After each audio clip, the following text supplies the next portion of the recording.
जय हिंद दोस्तों। हम लोग वर्गमूल कितने विधियां से निकालते हैं वो सीखेंगे। तो दो विधियां वर्गमूल निकालने की विधि।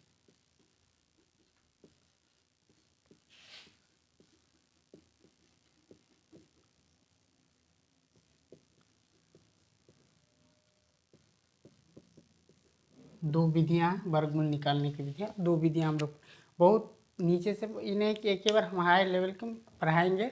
पहले नीचे से हम लोग ऊपर में जाएंगे, माने नीचे से छोटा से हल्लुक हल्लुक से हम लोग बड़े बड़े संख्या को, छोटे छोटे संख्या को तोड़ करके फिर हम लोग बड़े बड़े संख्या को तोड़ना सीखेंगे।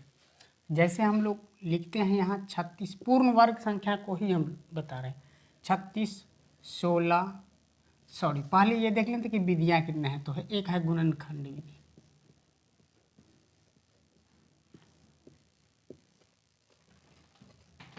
और दूसरा है विभाजन विधि या भाग। इसी को कहिए दीर्घ विभाजन विधि या भाग विधि। सब विधि चलने वाला ऐसे ही होते हैं, ठीक है ना। यही विधियाँ हम लोग को पढ़ना है भाई कि वास्तव में है क्या चीज़। गुणनखंड विधि बनाएंगे तो क्या होगा और भाग विधि बनाएंगे तो क्या होगा, ये हम लोग को देखना है। ठीक है, ये सारे विधियाँ हम लोग देखते हैं। पहले हम लोग गुणनखंड विधि कि भाई गुणनखंड विधि वास्तव में है क्या। ये विधि हम बनाएंगे तो बनाएंगे कैसे, ये ज़रा देख लेते हैं, ताकि इन्हीं पर तो सब खेला चलेगा। इसलिए यही विधि को हम लोग को देखना है भाई होता कैसे है। इतने विधियाँ को हम लोग देख लेते हैं, इसके बाद बात करते हैं आगे क्या होगा, कैसे होगा, नहीं होगा दुनियादार।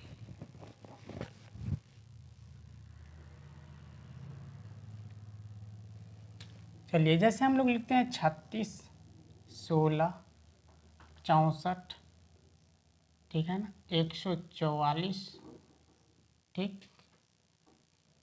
इसके बाद लिखते हैं हम लोग 225। इसको हम लोग गुणनखंड विधि बनाएंगे पहले, इसके बाद भाग विधि। इसके बाद शॉर्ट ट्रिक सिखाएंगे कि कैसे समझ जाएंगे ये 36 का स्क्वायर है, कैसे समझेंगे कि ये 4 का स्क्वायर, कैसे समझेंगे ये 8 का स्क्वायर, कैसे समझेंगे ये 12 का स्क्वायर, कैसे समझेंगे ये 25 का स्क्वायर।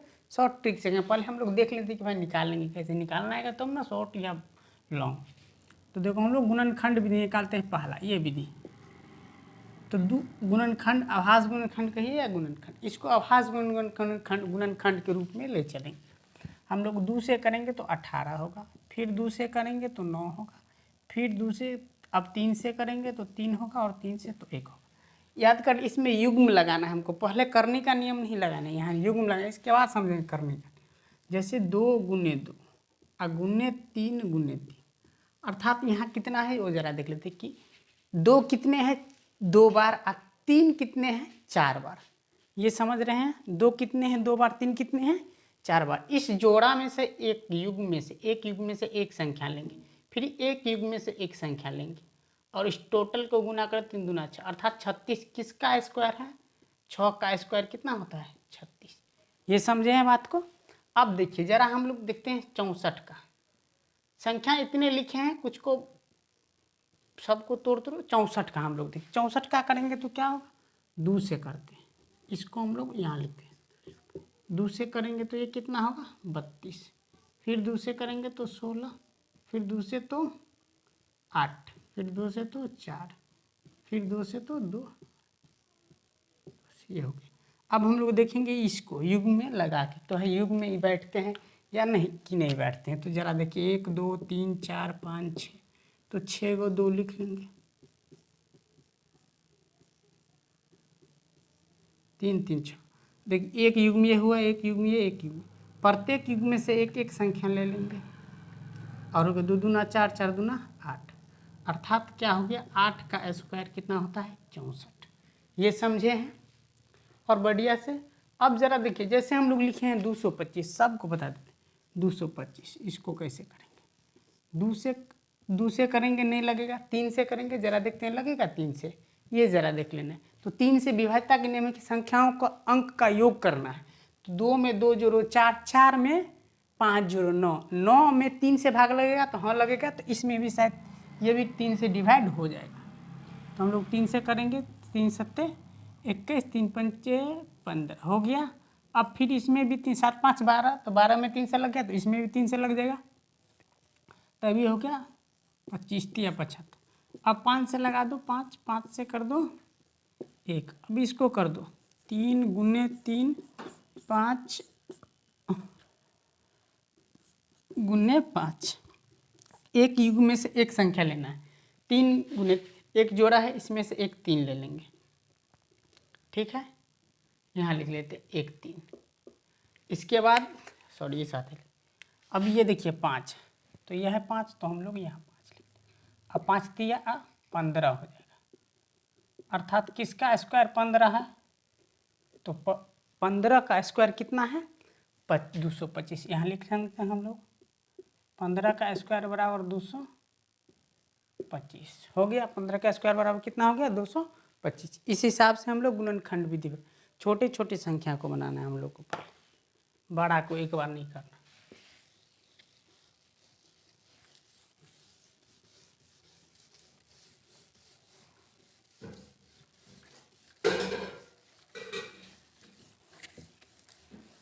अब जरा देखते हैं कि भाई विभाजन विधि क्या है। विभाजन विधि, ये विधियाँ देखो, विभाजन विधि बड़े बड़े संख्या को निकालने में अच्छा होता है, सहूलियत होती है। ये विधि भी ठीक है, लेकिन गुणनखंड लंबा हो जाता है, बड़ी संख्या गुणनखंड करेंगे तो लंबा हो जाएगा। जैसे में हम लोग अगर विभाजन विधि बनाते हैं, शुरू करते हैं, जैसे हम लोग लिखेंगे 225, ठीक है ना। इसके बाद लिख लिए हम लोग 324। इसके बाद हम लोग लिख लिए कितना, वो जरा देख लेते हैं 1296।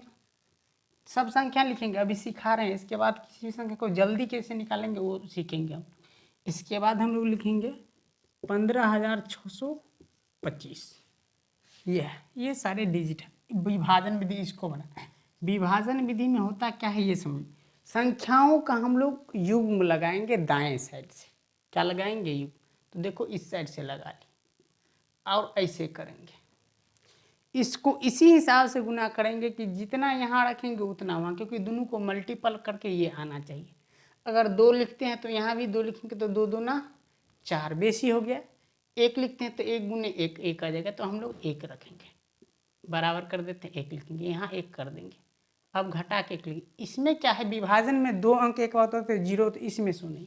अब 1 1 जो किए हैं तो इस 1 को जोड़ दो, तो ये कितना हो गया 2। अब जरा ये भी देख लेते, एक बार में हम लोग ये संख्या उतार लिए। अब थिंकिंग करेंगे कि कौन ऐसा संख्या यहाँ बैठाएंगे, और ये भी सोचना है कि कौन ऐसा संख्या को गुना करके उसके अंक पे, इकाई अंक पे 5 आता है, क्योंकि इसकी इकाई अंक पर 5 है, ये भी सोचना है। तो 5 25, यानी कि 5 ही ऐसा एक संख्या है जिसको या गुना करेंगे तो 5 आएगा इकाई। तो यहाँ हम लोग 5 लिख देते हैं। 5 25, हाथ में 2 5 दूना 10 2 12, तो ये भी 5 यहाँ बैठाना। अब घटाओ का चिन्ह देना, याद रहे 0 0 करना है, 31 कभी भूल से नहीं करना है, हम बता देते हैं।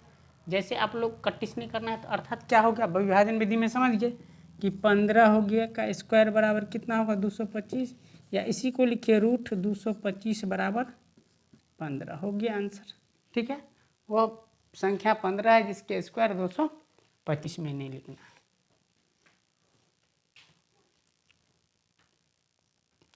अब हम लोग 0 नहीं लिखना है, तो ज़रा देखिए कि क्या करना है। 0 नहीं लिखेंगे तो अब हम लोग यहाँ सोचेंगे ये कौन ऐसा संख्या है जिसको गुना करके इतना आ जाए, 224 आ जाए। ये सोचना है कि भाई कैसे होगा 224,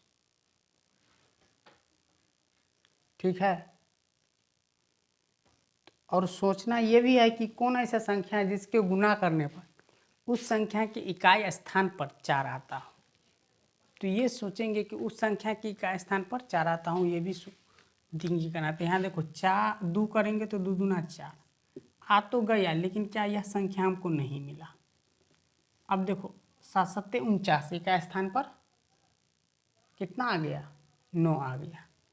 अब हम लोग करेंगे 8 से 8, तो यहाँ भी 8 बैठा के 8 8 64, हाथ में 6, 8 दूना 16 6 22, 0 हो गया 0। 31 नहीं डालेंगे, पहले बता दिए, अर्थात 324 का वर्ग कितना हो जाएगा 18। ये समझ रहे हैं बात को, ये हो गया 18। कहेंगे क्यों नहीं कटिश करेंगे, तो ज़रा देखिए, अगर 5 घटे 5 हम 0 लिखते हैं तो यहाँ भी घटा हुआ होता है। अगर यहीं 224 घटे 224 यदि हम लिख दें तो क्या आप कटिश लिख सकते हैं? नहीं ना। जब नहीं लिख सकते हैं तो यहाँ भी अगर 0 होगा तो यहाँ भी 0 होगा। अब भाग में कोई कटिश डालता है तो ये गलती करती है। ये बस प्री क्लास के लिए, प्री प्राइमरी सब के लिए, माने चौथा पाँचवा दूसरा के लिए ठीक ठाक, बट अदरवाइज क्लास के लिए ठीक ठाक नहीं है। अब जरा देखते हैं इससे और आगे कोई ऐसा संख्या है उसका वर्गमूल।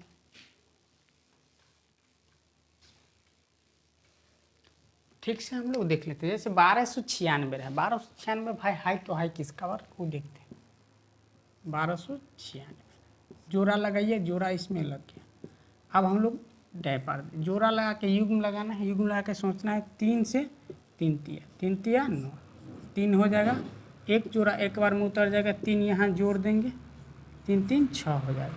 अब सोचेंगे कि क्या ऐसा संख्या यहाँ बैठाएंगे जो ये आ जाए, तो 6 बैठा के देखते हैं, क्योंकि का स्थान पर 6 छक्के 36, 6 आ रहा है, यहाँ भी 6 36 में भी आ रहा है, 6 कर देंगे, 6 छक्के 36, हाथ में 3, 6 छक्के 36, 3 39 हो गया शायद।